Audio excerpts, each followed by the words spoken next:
Ford was walking around the room, thinking restless thoughts, putting on his running shoes, depositing his sweaty work clothes in the wash bag kept outside the door. That's when something caught his attention out in the bay, an odd movement out toward the rim of mangroves. The bay was choppy, streaked with contrails of dark and light, the afternoon rainstorm blowing in. Ford stood and looked, trying to define the dark shape he saw. Something big, thrashing around close to the sandbank that ringed the bay. Or maybe on the sandbank, it was hard to tell at this distance, maybe a mile away. He ran inside, returning to the porch with his Steiner waterproof binoculars. With his glasses atop his head, he allowed his eyes to focus through the binoculars. Then he knew what it was.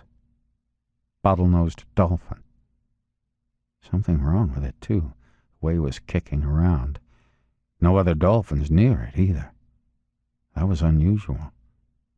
He watched the animal's fluke tail throw a bright fountain of water into the green squall sky.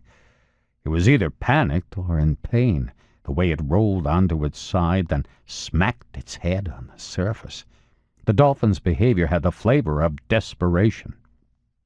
Ford swung into the house, put the binoculars on their hook, then swung right back out. His flats boat was tied to the stilt platform's north dock, and he was tilting the boat's big engine into the water when he heard, "Excuse me? Excuse me?" A woman standing at the end of the boardwalk. Red-haired woman wearing jeans on skinny hips and a cinnamon-colored T-shirt. "I'm supposed to drop something off. Your uncle asked me." He was so intent on getting to the dolphin, his mind had to scan around to connect the woman standing on the dock with a name, Sally Carmel. He called to her, "I can't talk now." The engine was in the water, and he had the throttle's idle button in, ready to start the boat. "I didn't come to talk. I came to—" The engine fired in a haze of blue smoke, and Ford went to the stern, then to the bow, untying lines. "I may be gone a while."